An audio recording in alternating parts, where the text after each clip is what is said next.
Thanks for checking out another clip of the Cashflow Contractor. We'd love to have you as a part of our audience. Click subscribe wherever you get your podcast. I'm curious, Joe, with all the people you work with, I've heard you've already mentioned some things like, I've got to keep guys busy, so I'll discount the price, or, I'm the most expensive. Why do contractors think that price is the biggest reason for lost sales? Why is that the hallmark? Well, because just like me, if you take a look at that story, like really everything that's wrong with what you're doing is in that story. There's so many things if we did a post game analysis of that.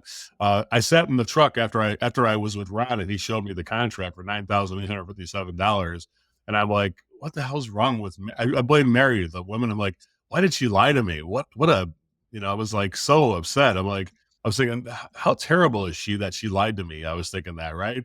But then I start thinking, when Mary asked me, Joe, what can you do for me? The very first thing I did was lower the price. She sounded disappointed. I recollected that she sounded like, oh, that's the best she can do. Like, I thought she wanted even a lower price when she said that to me. But I didn't really, there was one question I could have asked Khalil, which is, Mary, what would you like me to do for you? Right? Would have been a good question. Joe, what can you do for me? I say, well, Mary, that's a good question. It could mean a lot of things. Tell me exactly what you'd like me to do for you. And she most likely would have said, I'd like you to come out to my home and look at this project and see if there's additional things that are better than that I'm asking for. Because I don't know about how to, build a deck or whatever kind of a thing. I don't know about that stuff. So I assume now she would have told me that she wanted something better, because she didn't just get that small little deck in the back. I thought she wanted a little platform in the back end off her back door. That's all I thought she wanted. Well, it turns out she wanted a place where they could sit and barbecue and have, lights and things like that out there. You know what I'm saying? So she wanted Shangri-La in her backyard. I gave her a doorstep, basically, and I was charging basically, a good price for it, and even when I lowered the price, it was still, I was going to lose my profit if I did that. I would say, thank God she didn't take it. But I think what it means, Khalil, is that if we don't blame the price, then we have to blame ourselves. And I would say your ego is not your amigo. Whenever your price is perceived as too high by the consumer, it's because you simply haven't created enough value. And so that is a tough pill to swallow. Looking at the guys like you, Martin and Khalil, you consider yourself professionals, but if somebody told you, your prices are too high, what they're really saying is you haven't shown me enough value for what you're asking.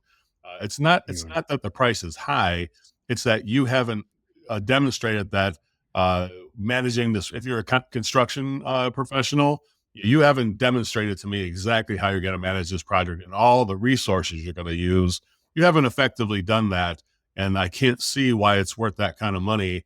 You haven't told me about what it takes to order the materials before the job, or does go to get the permit and all the things that are needed. You haven't demonstrated value there, because all you did was give them a price. You didn't tell them what actions you're going to do to be committed to this project, and even promise to be on time and put in guarantees and things like that.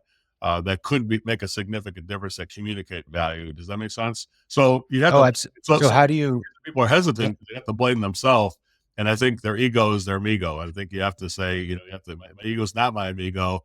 I need to learn what I need to do to create higher, which I should have learned from Mary.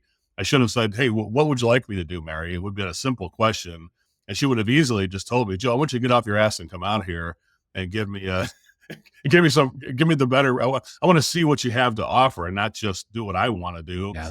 She would have told me I'm thinking about a place where I can entertain and have a picnic table out here or something like that. Right. She would have told me that. That's the mistake. Yeah. I think that's a classic. There's about 8 stories in that story, right? 8 little things in that story you could pick apart there, Khalil. Does that make sense?